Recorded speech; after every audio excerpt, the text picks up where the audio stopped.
चाहे किसी का गाना कोई भी गाते शिल्पी, मतलब मायने वो नहीं रखता है। आपका वो गाना है, आप कितना अच्छा गाती है आपको ये खुद अंदाजा नहीं है।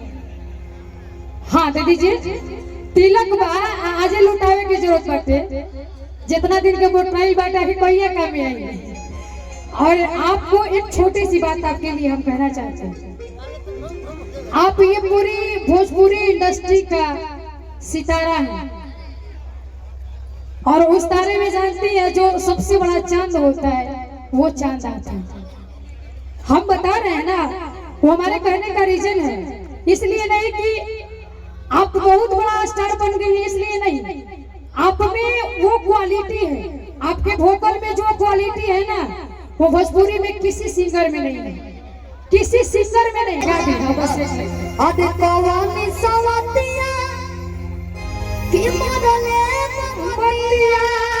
बात है, देखो जोरदार ताली बजा ली।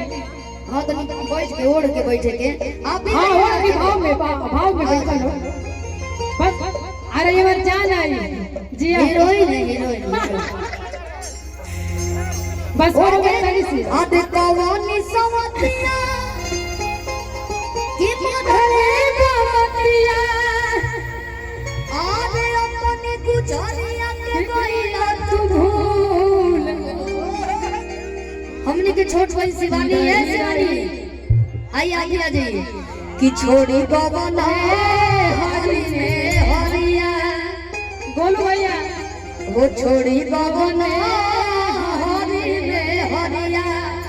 क्या बात है, पिया भइला गुनारी के हो।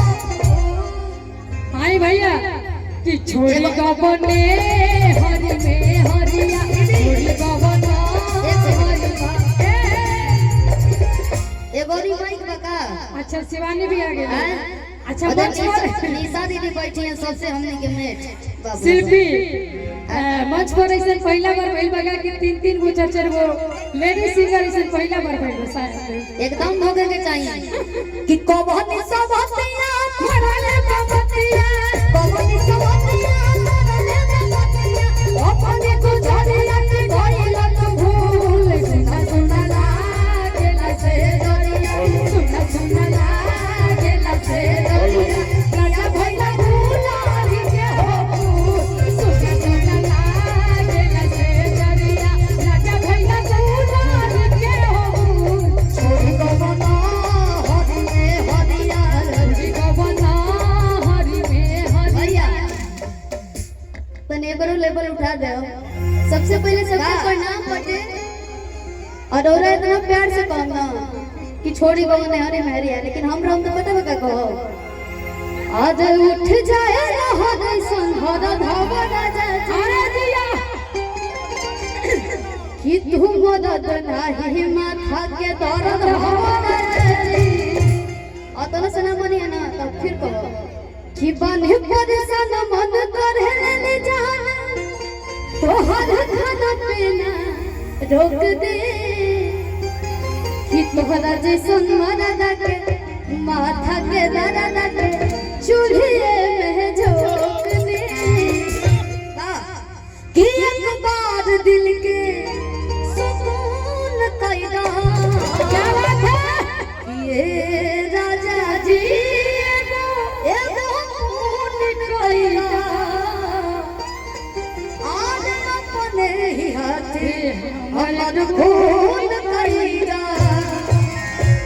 मेरे ऊपर शिल्पी दीदी बहुत प्यारी बनी, मेरे ऊपर कितना प्यार से गीत तनी गाती तनी है। और पीछे हट जाओ बता बा थोड़ा सा।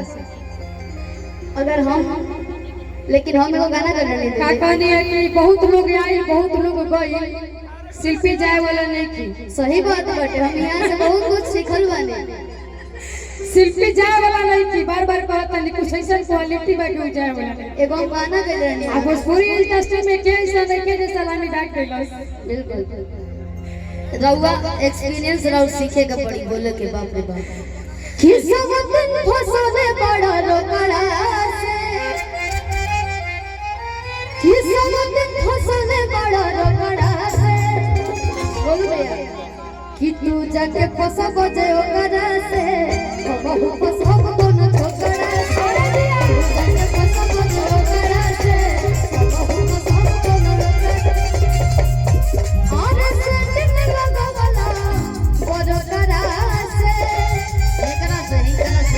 अरे सेटिंग लगवला करो करा से कि तू जाके फसा बजे ओकरा से बहु फसाब कोन ठोकरा से तू जाके फसा बजे ओकरा से बहु फसाब कोन ठोकरा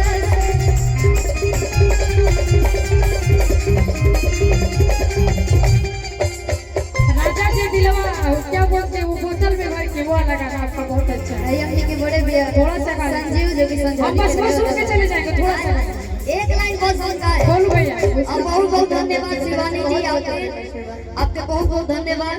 आप खूब आगे बढ़ी, खूब नाम करी और सब बात हम भी समझ के आशीर्वाद बनल है। मंच पर से हम भी एक बात बोलना चाहते हैं, जब हम इंडस्ट्री में भी ना रहे तब से हम आपके सुना था और बहुत खुशनसीब बनी कि हमें यहाँ साथ मंच करे का मौका मिला।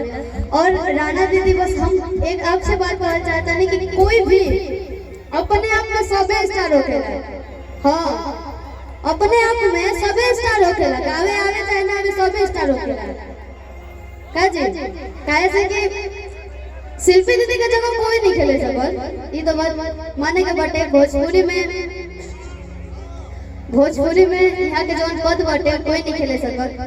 लेकिन आजकल के भी लड़का लड़की बहुत मेहनत करत आड़े जाए तो लोग को भी ध्यान देवे के बा।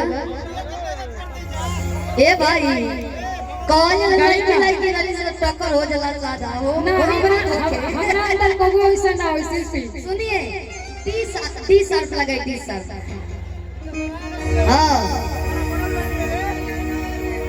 हाँ नहीं कहने सब लगो तारू आ साउथ के हीरोइन से न कम। आज केहू ना गई, रूपा जी गई है। चश्मा लगा के है सम लगता बाप रे बाप। बहुत बहुत प्रकाश पहिया लगाया खो गई। कौन हीरोइन से ना कम लगताड़ू तू हरे के क्या बात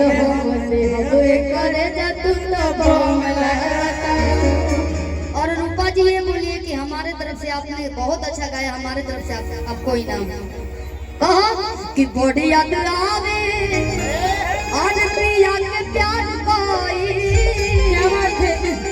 कि रोकिया तरतिया अरे पहाड़ देख भाई कि का कहे हमरा अरे करे जनाल दौर के। अरे जिया कि का कहे हमरा करे जनाल दौर के। कि दिल वाले